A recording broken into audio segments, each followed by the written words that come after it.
Informasi berikutnya, saudara, seorang ayah di Palembang, Sumatera Selatan tega menjual bayinya yang masih berusia 3 hari melalui media sosial. Maraknya penjualan bayi via medsos juga terungkap usai Baris Krim Polri menangkap 12 orang yang terlibat praktik ilegal tersebut. Seorang ayah yang menjual bayi di media sosial ditangkap usai menerima uang muka 1 juta rupiah dari seorang polisi yang menyamar sebagai pembeli di Palembang, Sumatera Selatan.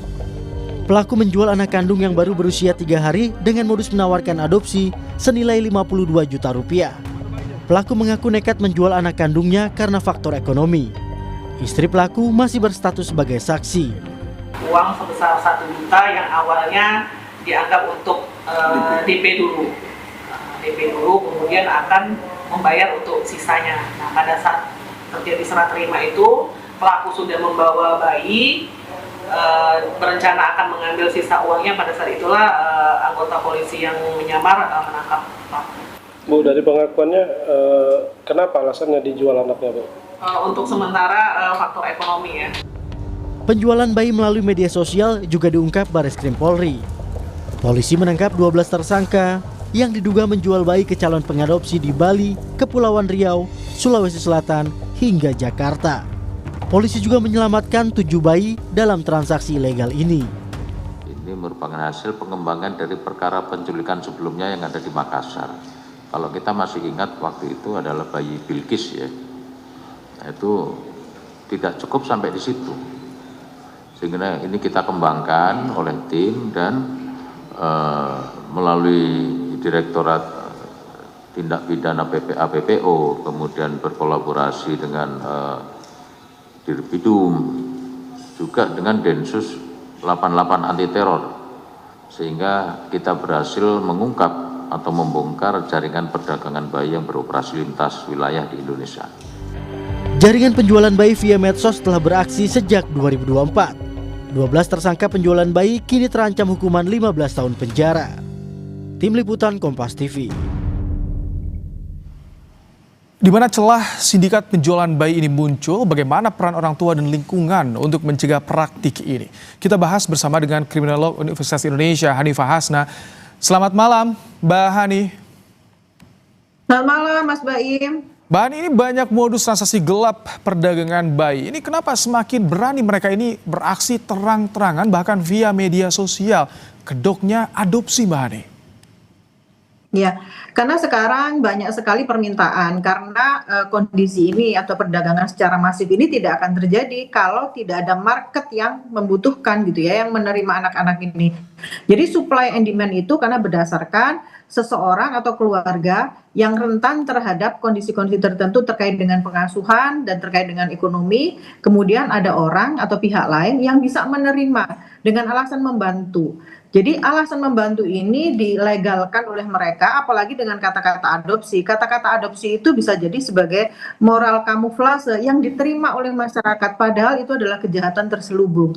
Jadi kata-kata itu memang sudah diterima oleh masyarakat dan mereka menormalisasi perdagangan bayi ini dengan alasan untuk membuat bayi-bayi ini menjadi punya kehidupan yang lebih baik. Jadi kan ada pasarnya dan ada ekosistemnya, maka kondisi-kondisi ini akan tetap terus terjadi.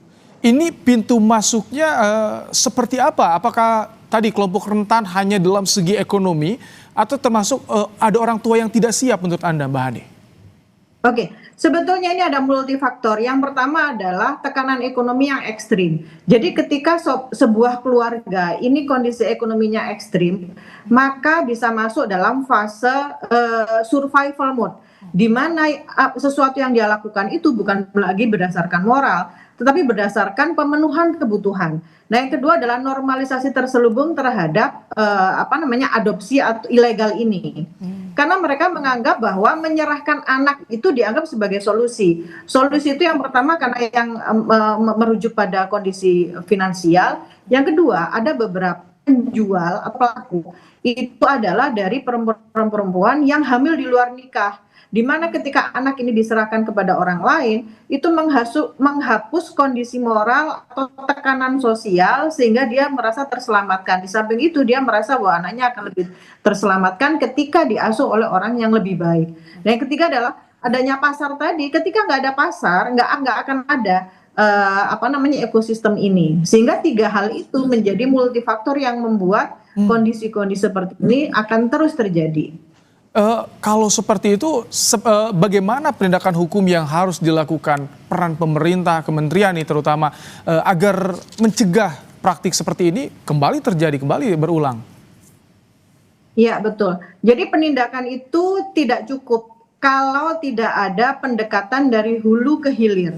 Jadi harus ada upaya preventif, lalu ada upaya yang penindakan. Upaya preventifnya adalah melihat bagaimana siapa saja gitu ya orang-orang atau keluarga yang rentan yang memungkinkan dia akan mengambil langkah untuk melakukan perdagangan ilegal ini gitu ya, atau adopsi ilegal ini. Yang kedua, karena bagaimanapun juga sekarang kejahatan itu diawali dari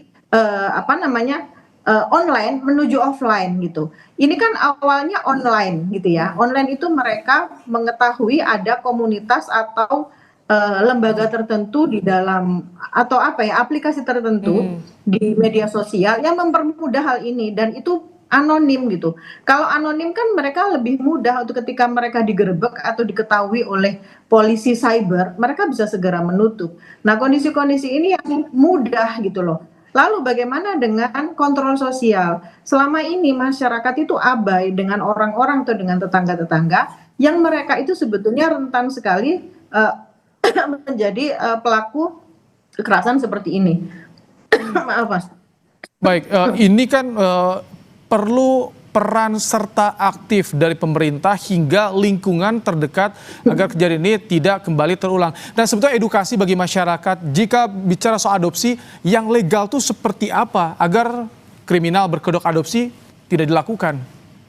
Nah, ini menarik, Mas, karena masyarakat itu yang diketahui masyarakat adalah adopsi ilegal itu adalah adopsi yang berbelit-belit dan dalam proses yang lama. Nah, ketika ada proses yang mudah, itu menjadi jalan pintas untuk mereka. Nah, yang menjadi rancu adalah uang yang dibayarkan itu bukan uang sosial, tetapi bisa masuk ke dalam undang-undang bahwa ini perdagangan. Nah, masyarakat belum mengetahui ini, berarti harus mengedukasikan udah sampai ke akar rumput bagaimana RT RW diedukasi oleh pemerintah untuk menyampaikan ulang kepada masyarakat bahwa kondisi-kondisi tertentu terkait dengan kondisi ibu yang tidak punya suami, kondisi rentan karena finansial, ini menjadi terukur dan terpola, dan ini harus diberikan konseling khusus oleh mereka sehingga mereka mengetahui bagaimana cara memberikan anaknya. Ya, kalau bahasanya kan tidak boleh memberikan anaknya ya. Bagaimana pemerintah memberikan bantuan. Karena kalau mereka tidak diberikan bantuan, maka secara finansial mereka akan tetap dalam kondisi yang miskin sehingga kondisinya akan terjadi lagi. Baik, terima kasih Kriminolog Hanifah Hasna untuk insight-nya di program Kompas Malam hari ini.